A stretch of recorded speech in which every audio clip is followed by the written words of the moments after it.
Welcome. Welcome, everyone.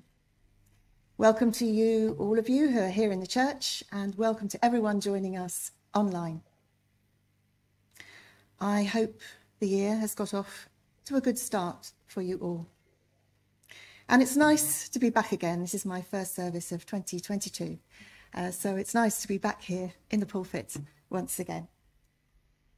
Our opening words this morning come from our friends in Manchester Cross Street Unitarian Chapel. This is something that they say often at the beginning of their services. We gather here in sacred fellowship to witness the fullness of our lives and all life. To hold and be held, tell stories and listen,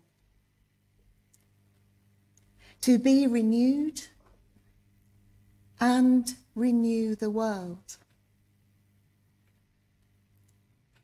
We speak with care and patience. We act with gentleness and compassion. We forgive each other and ourselves. In faith that we build beloved community, we renew our covenant today. Words from Manchester Cross Street. And now, as is our custom, let's light our chalice candle, the symbol of our free religious faith and of our own beloved community. And if you're at home, then of course I, as usual, invite you to light a candle with me.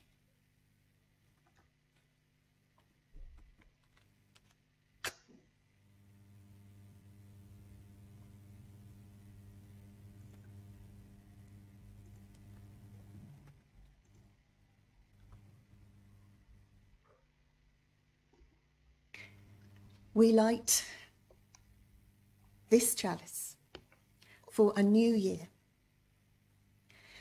letting go of what has been, open and hopeful for what may come, renewed, restored, ready to live life fully anew. May we move forward with intention. Amen. And the theme of today's service is living with intention. But we're going to sing first, and this is, I think, a happy song that I think quite a lot of you enjoy singing, and I don't think I've sung it for a while, so I'm quite looking forward to this one. It's called Enter, Rejoice and Come In.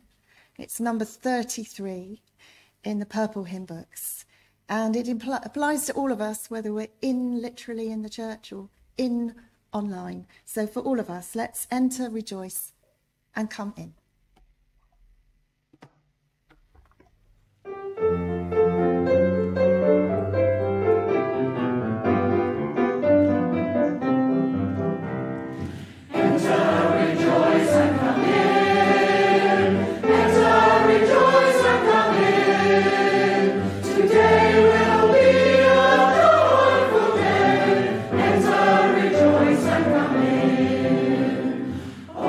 Your ears to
Good, now we're all definitely here.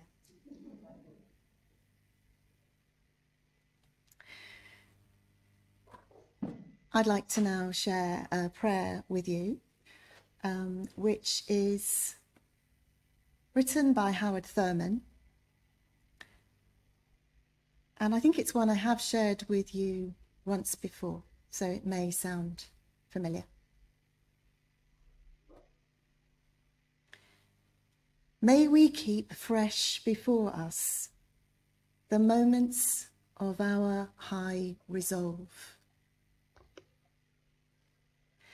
Despite the dullness and barrenness of the days that pass, if we search with due diligence, we can always find a deposit left by some former radiance. But we had forgotten. At the time, it was full-orbed, glorious, and resplendent. We were sure that we would never forget. We had forgotten how easy it is to forget. There was no intent to betray what seemed so sure at the time. Our responses were whole, clean, authentic. But little by little there crept into our lives the dust and grit of the journey. Details, lower level demands, all kinds of cross currents. Nothing momentous, nothing overwhelming, nothing flagrant, just wear and tear. If there had been some direct challenge, a clear-cut issue, we would have fought it to the end and beyond. In the quietness of this place, surrounded by the all-pervading presence, our hearts whisper, keep fresh before us the moments of our high resolve, that in fair weather or in foul, in good times or in tempests, in the days when the darkness and the foe are nameless or familiar, we may not forget that to which our lives are committed. May it be so.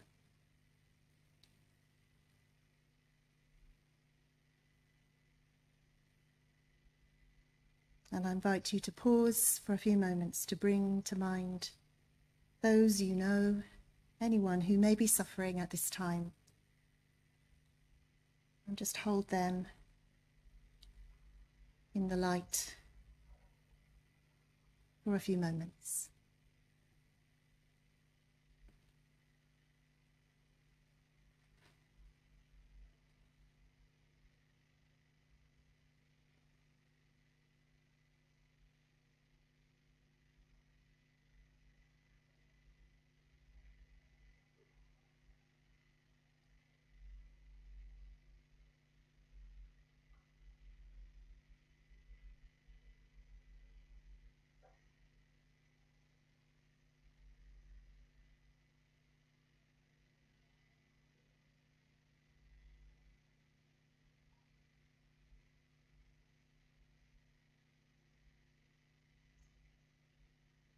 Amen.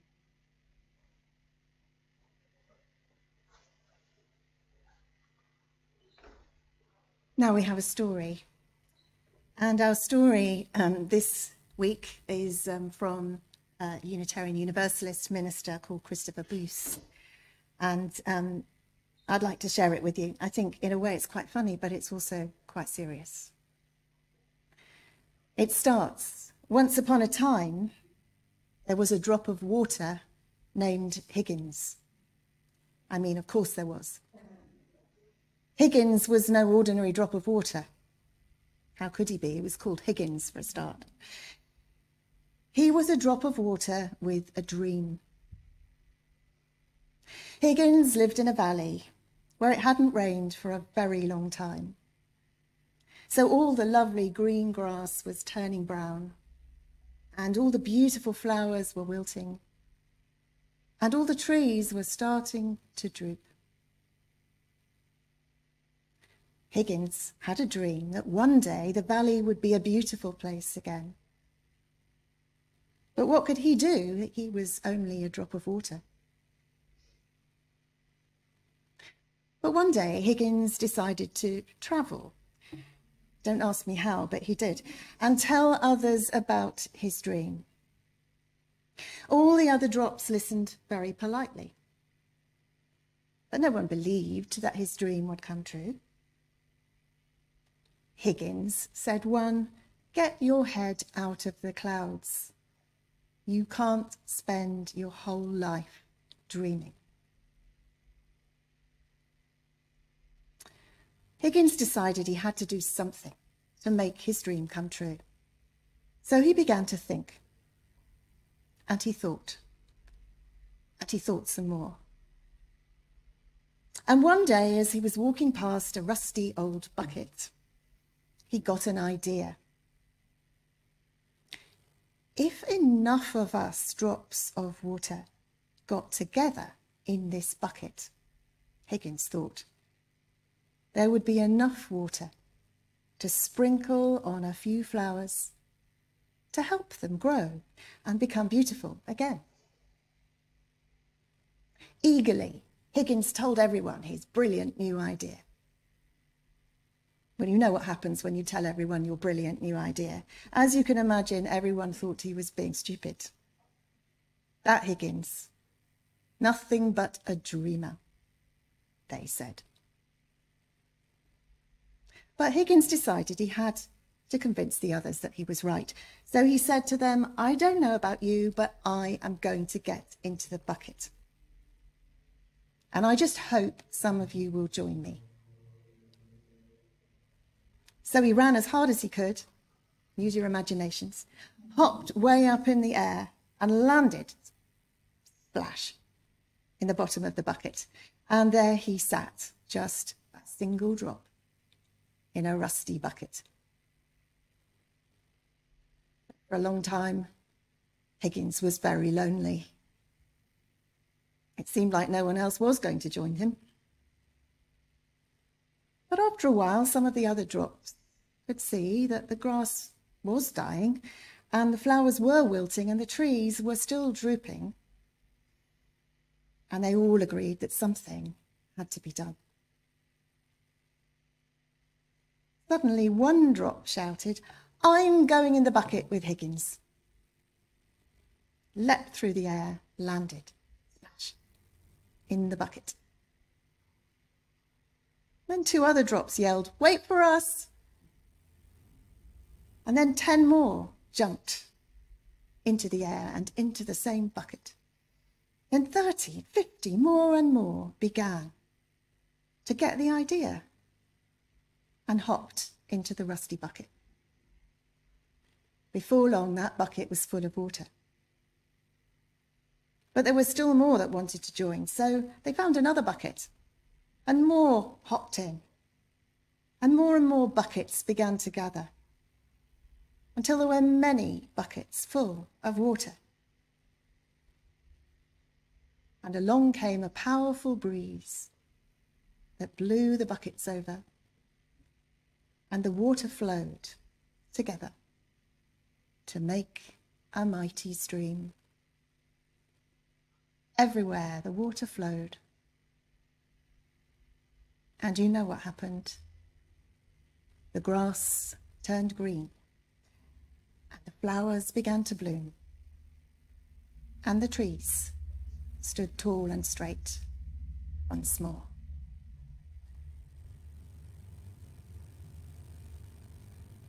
That's the story of Higgins, who's quite some drop of water, you have to admit.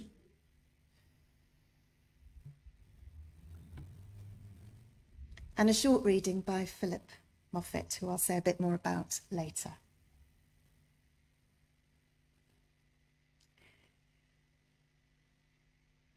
Maybe it's just worth saying now that Phillip Moffitt used to be the chief executive of Esquire magazine, if you're familiar with that. It's a magazine aimed at men. But then he gave that up and he became a Buddhist. So he changed his lifestyle quite dramatically. So this is what he says. With goals, the future is always the focus. Are you going to reach the goal? Will you be happy when you do? What's next? Setting intention, at least according to Buddhist teachings, is quite different than goal making.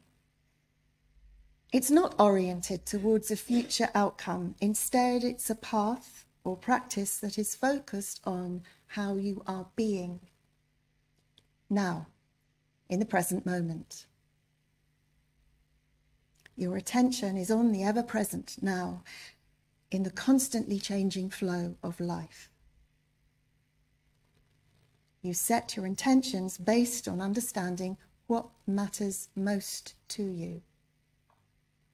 And you make a commitment to align your worldly actions with your inner values.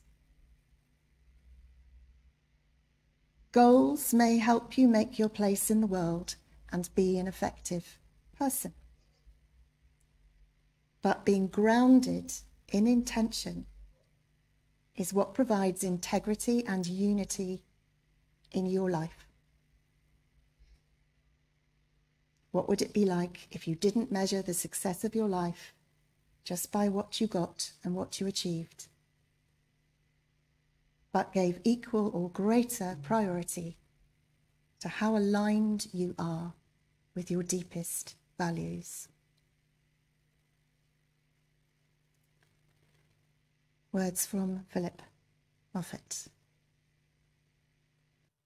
Now, you probably know that Thursday was the day when Christians around the world and Unitarians remembered the three wise men who, having followed a great star in the east across deserts, valleys and mountains, finally arrived at Bethlehem to find the Christ child.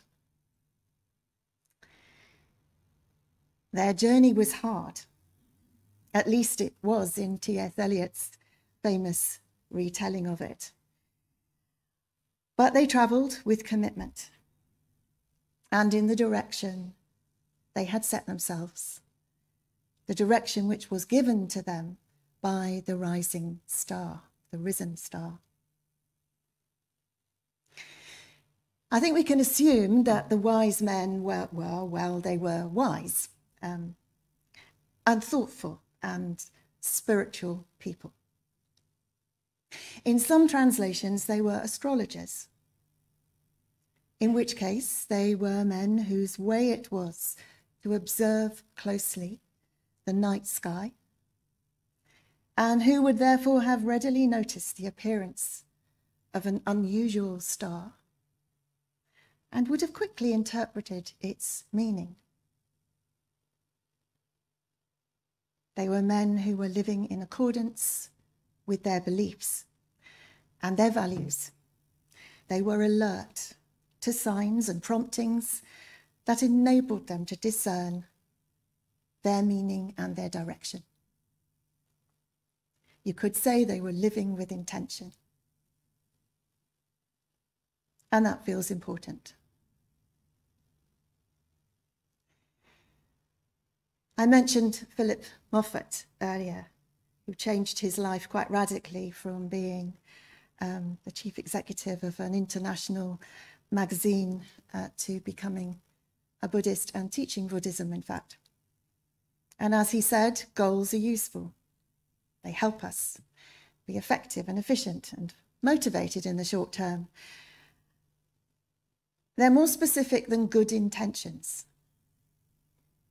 Good intentions, of course, can be rather vague. As the saying goes, the road to hell is paved with them. I don't know how many good intentions you might have started the year with. I mean, I think every year I say, I really should do more exercise this year. Not a great deal comes of it, to be honest. Turns out to be a bit of waft and a bit of wishful thinking and not much action. But living with intention in the way I'm talking about it this morning is not vague. It's not just waft. But neither is it really about achieving specific outcomes. What it is about is a way of living in a way that is truly aligned with how we believe and how we feel, our inner convictions and values. A way that's in harmony with the promptings of our hearts and spirits. And living with intention means making a commitment to align our words and our actions with our inner truth. It means living with integrity. You might say that following the star was a goal for the wise men. In the short term, it led them to the newborn king. But if so, that goal arose out of their deep understanding, out of their way of being in the universe, out of their soul's divine purpose. It emerged as a consequence of the fact they were already living their lives with intention. And this is how we each hope to live, is it not? With intention, in line with what we say we believe.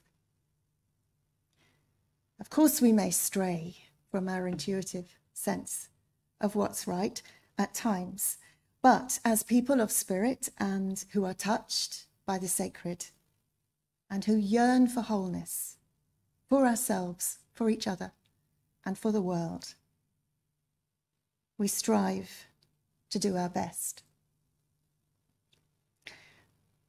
Coming here is part of that. We hope each week to remind ourselves once again of our own high resolve, as Howard Thurman put it, that which we have committed ourselves to. Now, living with intention might sound like an individual affair. After all, it's up to us to work out what we believe, what's most important to us, and to live accordingly. But how does being part of a religious community fit with that idea? How does my own integrity, for example, my values and beliefs, fit in with each of yours? How do yours overlap with mine? What is our collective sense of intention? What might be our sole purpose as a community, rather than simply as a collection of individuals, each on their own separate paths? What can we learn from Higgins, I wonder, who managed to persuade, against all the odds, other single drops of water to join together in a shared endeavour?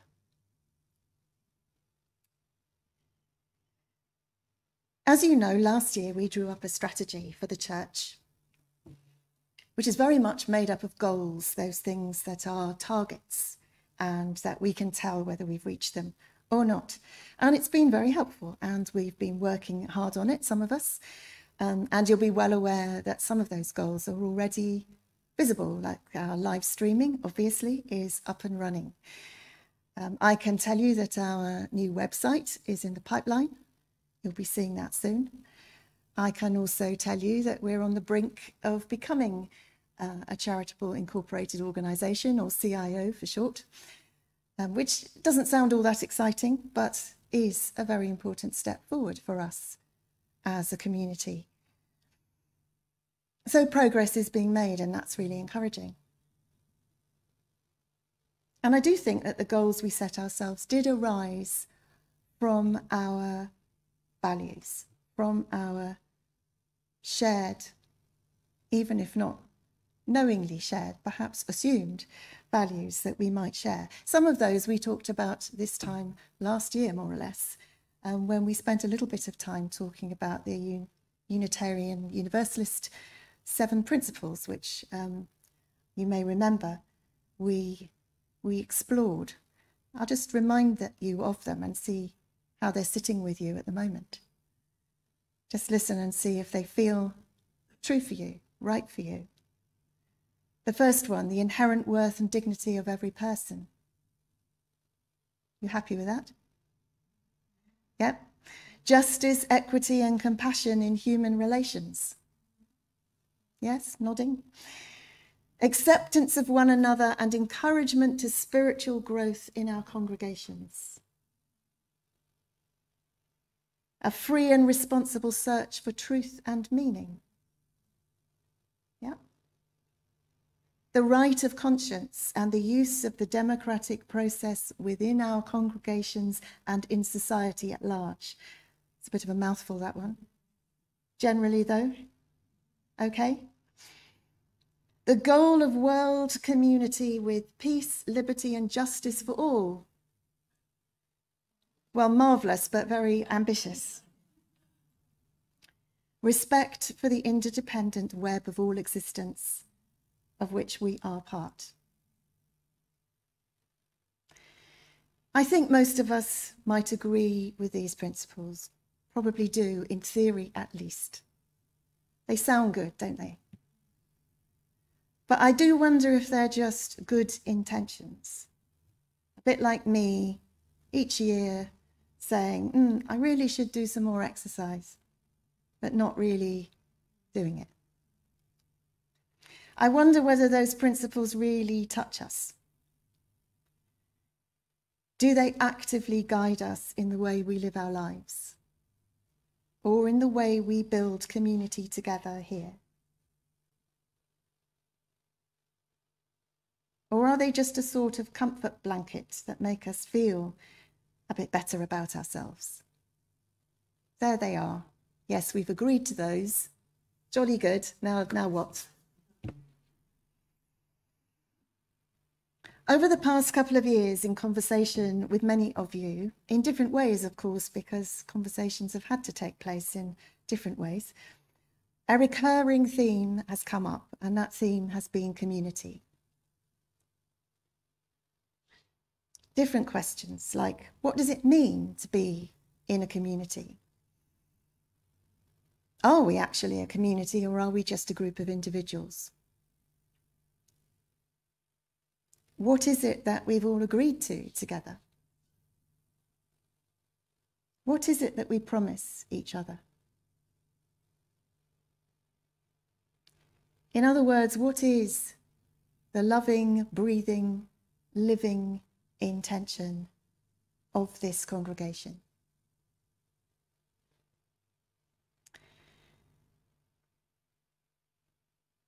Those 7 principles speak to a beautiful vision, I think. A wonderful dream of a free, equal, just, kind, mutually respectful world. They encourage us to acknowledge our complete interconnectedness and our total interdependence on each other, on every living thing, on the entire world. It's lovely, but it's not enough in itself. I think that being part of a religious, spiritual community is about building just such a free, just, kind, connected, mutually respectful world right here. In Christian language, this is the place we could build the kingdom here in our own backyard. Here we can, if we choose, practice actively, putting all these wonderful values and principles into action with and for each other and for and with our wider community. We have the potential to do that. But it will take all of us to be willing to make this a kind of new beginning, a willingness to live with intention, not just individually, though that of course is important, but also collectively, together. Like Higgins and all the other drops of water in the story who sadly didn't get a name, but were just as important. Reluctantly at first, but then with more and more energy and passion, they threw themselves into the same rusty old bucket. I don't want to say we're a rusty old bucket, but I think then maybe there are some similarities. They threw themselves into it, and with the wind behind them, together, they made the grass grow greener, and the flowers bloom once more, and the trees grow up again. And like them, we could do something like that here.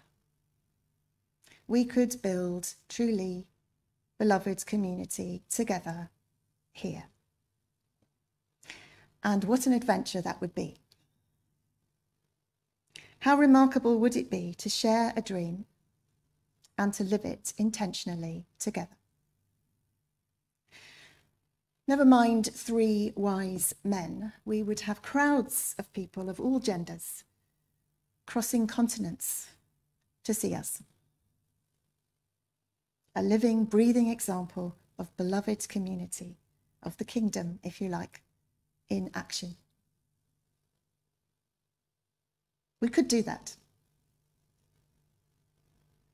Or we could not bother. We could simply take what we need for ourselves, do our own thing, follow our own path, and watch as our community withers and, dare I say, dies. The choice is ours to make. And next week, I'd like to explore how we might begin to do that. But for now, in the spirit of hope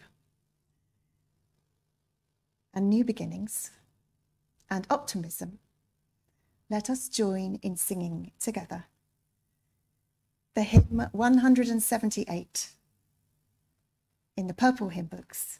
Together now we join as one. 178.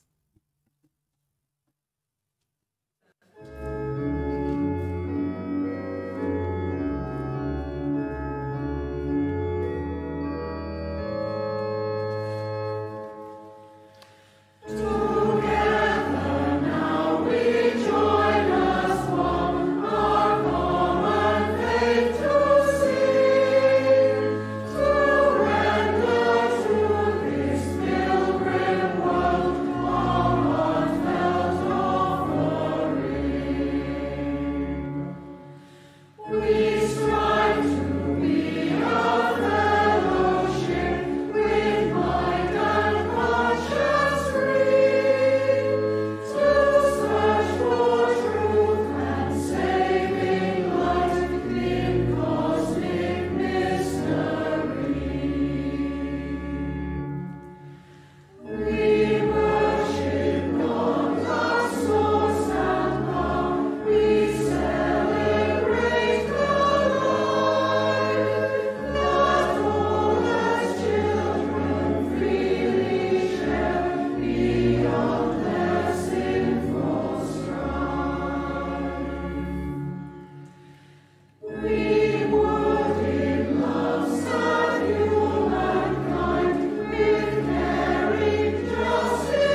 Thank you. I like that hymn, but the sinful strife always sort of stands out a bit awkwardly. But I like to think that it's just the struggle, really, of being separate. It's the struggle of